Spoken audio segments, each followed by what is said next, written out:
Unfortunately, there was no seeking of medical treatment until the symptoms, which had developed some weeks later, were quite far advanced. This is Nick Major. The 21-year-old from Vancouver Island died this past weekend at a Vancouver hospital after contracting a rare case of rabies. Doctors say he got sick after an encounter with a bat in May. This is the most recent case of human rabies in Canada since 2012. Nick was a head instructor at Cascadia Martial Arts in Parksville, where he's been described as a dear friend. Tributes are being shared on social media and are coming in from right across the province.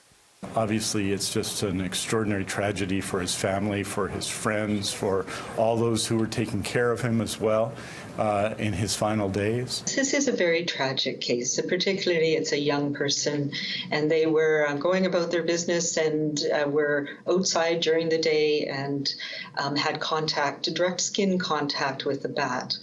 And like is often the case with bat encounters, there can be small scrapes or bites that aren't even visible. And so in many cases, people don't even think it's a risk. Health experts say symptoms didn't show up until several weeks after the incident. Pain, a little bit of weakness and feeling unwell.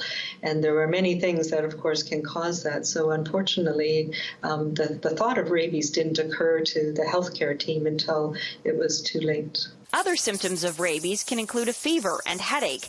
They can progress into things like unusual behavior and producing copious amounts of saliva. This is the first case we've had in BC for 15 years. In fact, there have been less than 25 cases in Canada since the 1920s. Bats are the only known carriers of the rabies virus in BC, and about 13% of tested bats have come back positive for rabies, which is why this is considered to be so rare. If bats are active during the day, that's unusual, and if their behavior is unusual, they get around by elocution. If they have rabies, they can disrupt their ability to see things and find people. So that's a reason why they can unexpectedly come in contact with humans. She says it's a good idea to make sure your dogs and cats have been vaccinated.